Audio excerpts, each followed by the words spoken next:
और संसद के मानसून सत्र का 11वां दिन, मणिपुर हिंसा पर चर्चा और बयान पर अड़ा विपक्ष।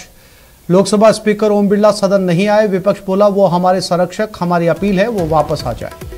मणिपुर मुद्दे पर विपक्ष के हंगामे से नाराज हुए लोकसभा स्पीकर ओम बिरला आज भी सदन नहीं आए।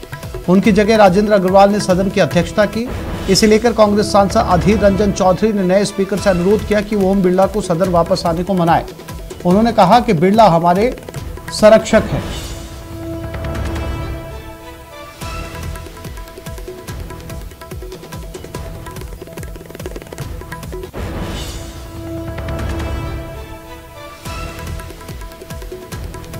तो ये आज संसद के मानसून सत्र का 11वां दिन था। लोकसभा अध्यक्ष ओम बिरला आज नहीं आए। कल भी चले गए थे नाराज होकर, क्योंकि लगातार हंगामा हो रहा है। तो आज अधीर रंजन चौधरी ने कहा कि उनको वापस लेकर आया जाए, उन्हें मनाकर लेकर आया जाए, क्योंकि वो हमारे गार्जियन हैं।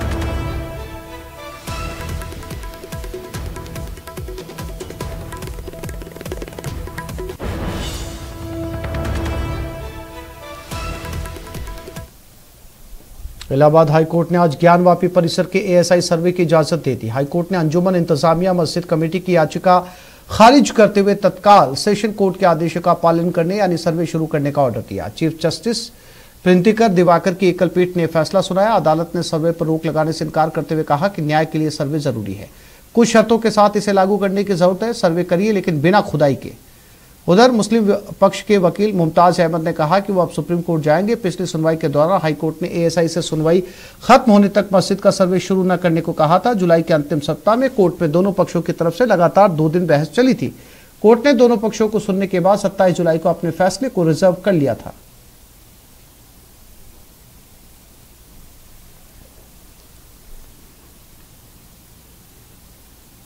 हमारा मांग है, ठीक है, क्योंकि सर ना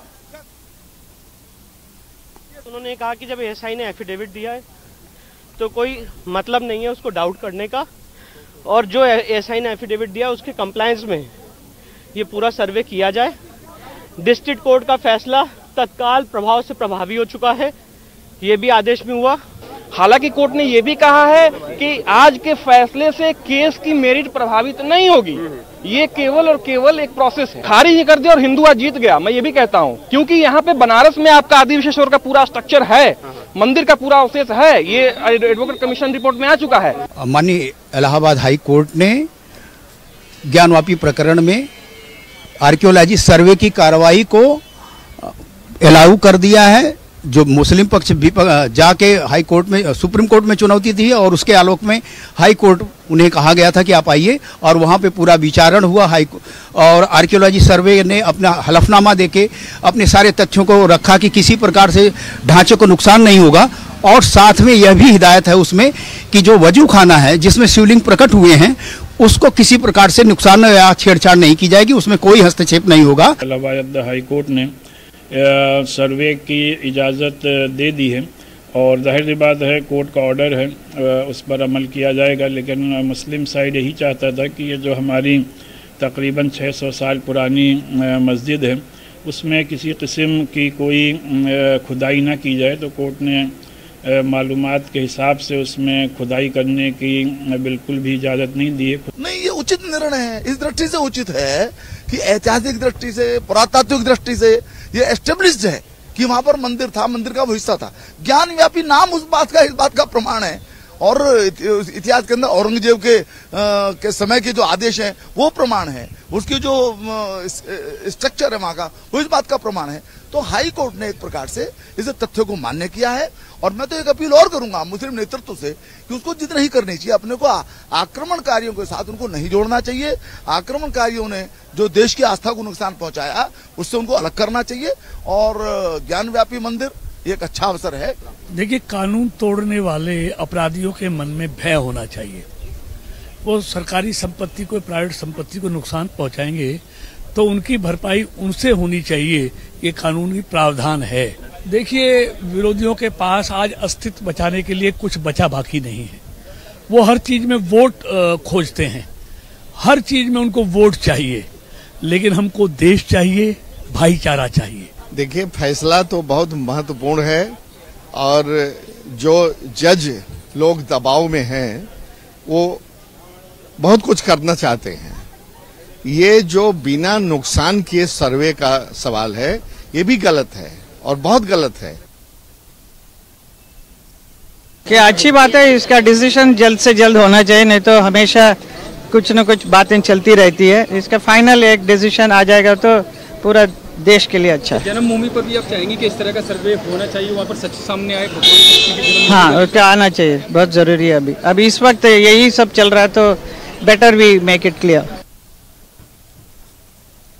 और जम्मू कश्मीर से आर्टिकल 370 हटाने के फैसले को चुनौती देने वाली 23 याचिकाओं पर सुप्रीम कोर्ट में आज दूसरे दिन की सुनवाई हो रही है। सुनवाई करने वाले 5 जजों में chief justice T Y. Chandrachud, justice S K. Kaul, justice Sanjiv Khanna, justice B R. Gavai और जस्टिस सूर्यकांत शामिल हैं। याचिकाकर्ताओं की तरफ से वकील कपिल सिब्बल ने दलील दी कि आर्टिकल 370 को छेड़ा नहीं जा सकता है। इसके जवाब में जस्टिस खन्ना ने कहा कि इस आर्टिकल का सेक्शन ऐसा नहीं कहता। इसके बाद सिब्बल ने कहा, मैं आपको दिखा सकता हूं कि आर्टिकल 370 स्थायी है। आर्टिकल 370 पर सुप्रीम कोर्ट में 3 साल बाद सुनवाई हो रही है। इससे पहले 2020 में 5 जजों की संवैधानिक बेंच ने इस मामले की सुनवाई की थी। तब अदालत ने कहा था कि हम मामला बड़ी संवैधानिक बेंच को ट्रांसफर कर रहे हैं।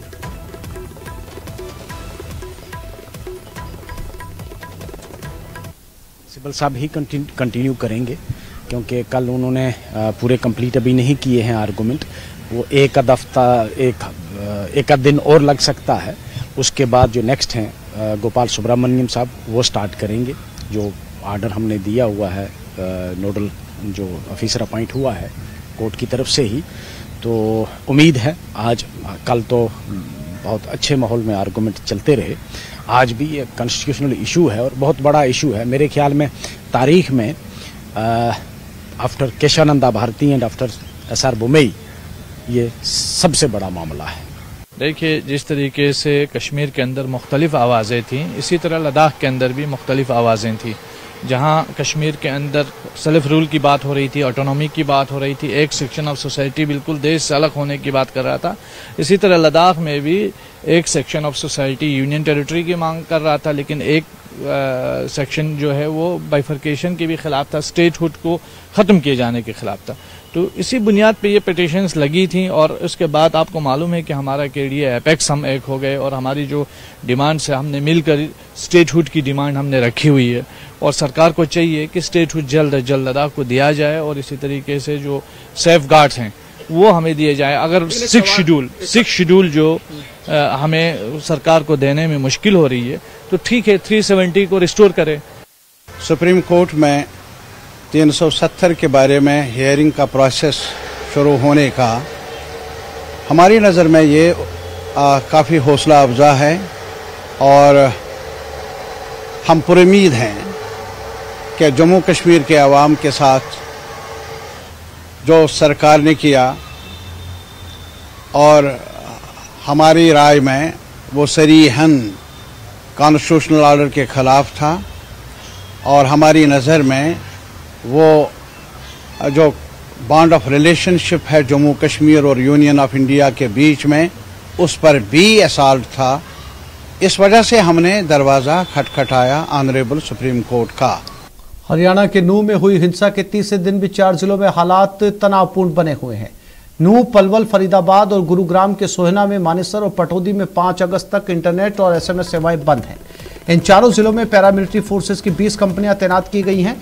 नूंह में बुधवार देर रात तावड़ू इलाके में कुछ लोगों ने 2 धार्मिक स्थलों पर आगजनी की। पुलिस ने मौके पर पहुंचकर स्थिति संभाली। जिले में 3 दिनों से जारी कर्फ्यू में आज 3 घंटे की छूट दी गई। हरियाणा सरकार ने स्थिति संभालने के लिए 2nd इंडिया रिजर्व बटालियन का हेडक्वार्टर नूंह जिले में शिफ्ट कर दिया है। इस बटालियन में 1000 जवान हैं। अमेरिका ने भी हरियाणा हिंसा पर बयान दिया है।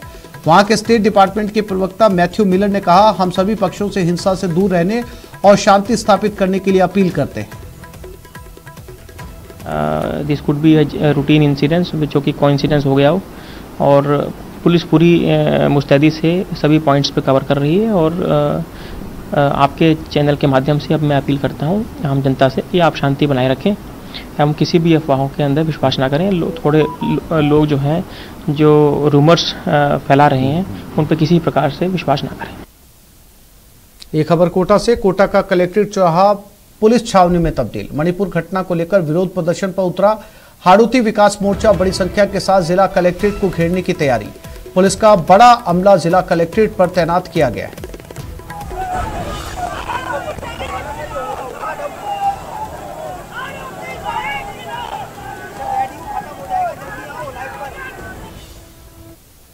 और कोटा के उद्योग नगर इलाके में बीटेक कर चुके एक 28 वर्षीय युवक ने नहर में छलांग लगाकर आत्महत्या कर ली। मृतक राकेश कुमार उत्तम नगर का निवासी था और 4 साल पहले बीटेक की थी। मृतक लंबे समय से बेरोजगार था और 4 लाख रुपए के एजुकेशन लोन की किस्त नहीं चुका पा रहा था। इसके कारण मानसिक तनाव में था। जानकारी के मुताबिक मृतक एक प्राइवेट स्कूल में जॉब के लिए गया था, लेकिन जॉब नहीं मिलने के बाद वो मानसिक तनाव में था और नहर में छलांग लगा दी। मृतक राकेश कुमार के पिता दिव्यांग हैं और एक फैक्ट्री में जॉब करते हैं। फिलहाल उद्योग नगर थाना पुलिस पूरे मामले की जांच कर रही है।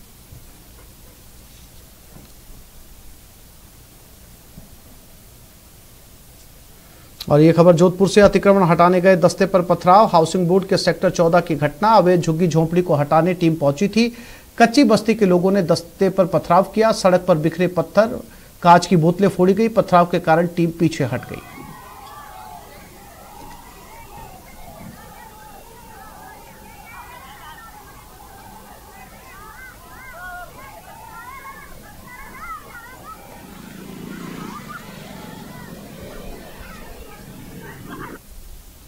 और सीएम अशोक गहलोत का वार। हरियाणा के मुख्यमंत्री मनोहर लाल खट्टर मीडिया में बयान देते हैं कि राजस्थान पुलिस की हर संभव मदद करेंगे, परंतु जब हमारी पुलिस नासिर जुनैद हत्याकांड के आरोपियों को गिरफ्तार करने गई तो हरियाणा पुलिस ने कोई सहयोग नहीं किया, बल्कि राजस्थान पुलिस पर एफआईआर तक दर्ज कर ली।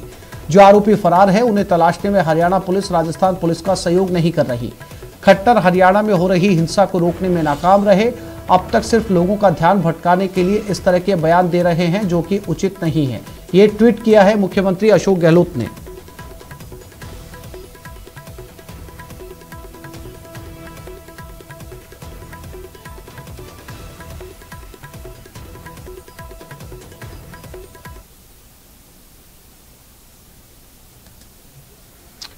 एसआईए ने मेंढर के गुरसैन इलाके में छापेमारी की। पीर पंजाल क्षेत्र में आतंकवाद को पुनर्जीवित करने की साजिश के सिलसिले में एजेंसी ने कार्रवाई की। गुरसाई में कुछ स्थानों पर यह छापेमारी की गई है।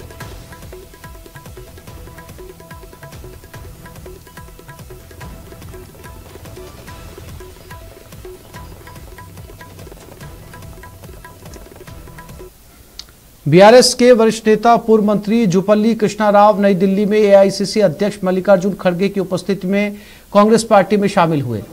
जुपल्ली 2014 में मुख्यमंत्री के चंद्रशेखर राव के मंत्रिमंडल में उद्योग मंत्री थे। उन्हें अपने सुनहरे दिनों में पुराने महबूब नगर में बीआरएस पार्टी मामलों की देखभाल करने का पूरा अधिकार दिया गया था। वरिष्ठ बीआरएस नेता तब से सत्तारूढ़ दल से दूर रह रहे थे। तब से उनके प्रतिद्वंदी नेता और कोल्हापुर विधायक बी हर्षवर्धन रेड्डी को विधानसभा क्षेत्र में पार्टी में महत्व दिया गया था। कृष्णा राव अपने समर्थकों के साथ कांग्रेस में शामिल हो गए। पार्टी नेताओं ने कहा कि राव को कांग्रेस में एक महत्वपूर्ण पद मिलेगा और आगामी विधानसभा चुनाव में अपने विधानसभा क्षेत्र से चुनाव लड़ने के लिए पार्टी का टिकट भी मिलेगा। टीपीसीसी चीफ रेवंत रेड्डी ने कहा कि कांग्रेस में शामिल होने वाले सभी नेताओं को पार्टी में प्राथमिकता दी जाएगी।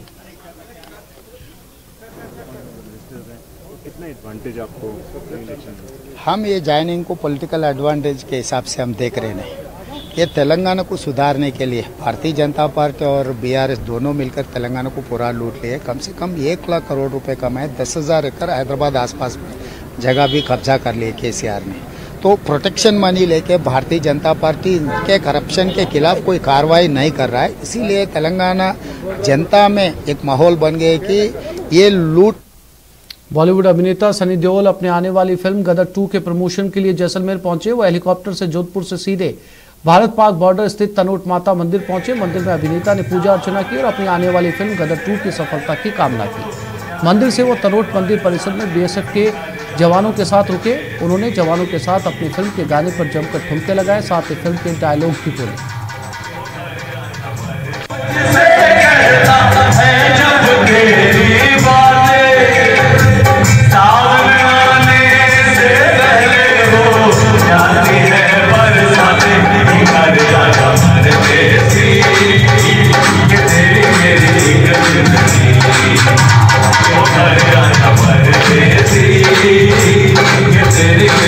हिंदुस्तान जिंदाबाद है, जिंदाबाद था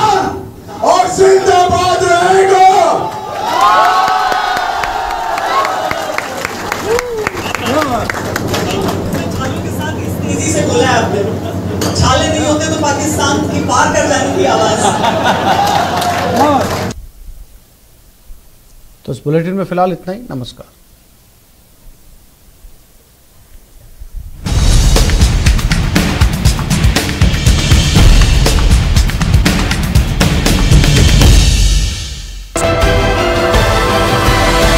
पुलिस प्रशासन के अधिकारी पहुंचे। फिलहाल तीनों के शव को मोर्चरी में रखवाया गया है। सादुलपुर में एक शख्स ने इस्तेगासे के जरिए मारपीट का मामला दर्ज कराया। पीड़ित ने अपनी रिपोर्ट में बताया कि वो 6 जुलाई की रात को भाई के घर से अपने घर जा रहा था। गीगा चौक पर कुछ लोगों ने लाठी और सरिये से हमला किया। अलवर अरावली विहार थाना क्षेत्र स्थित ढाई पैड़ी चौक पर बीती रात चोरों ने नकदी और सोने चांदी के आभूषण पार कर लिए और मौके से फरार हो गए। फिलहाल पुलिस ने जांच शुरू कर दी है।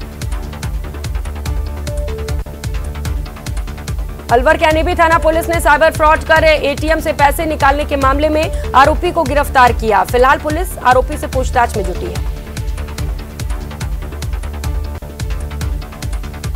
अलवर जिले के बड़ौदा में थाना अंतर्गत स्कॉर्पियो ने बाइक सवार व्यक्ति को टक्कर मारी, जिसमें बाइक सवार व्यक्ति घायल हो गया, अस्पताल पहुंचाया गया है।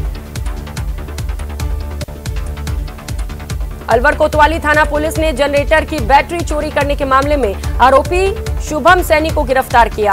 आरोपी के खिलाफ कई पुलिस थाने में मामले दर्ज है। इंट्रो डूंगरपुर जिले की साबला थाना पुलिस ने युवती से दुष्कर्म के मामले में फरार चल रहे आरोपी को मध्य प्रदेश के इंदौर से गिरफ्तार कर लिया। इधर पुलिस आरोपी से पूछताछ में जुटी है। अलवर आबकारी थाना पुलिस ने हथकढ़ शराब के साथ 2 लोगों को किया गिरफ्तार। दोनों के कब्जे से अवैध हथकढ़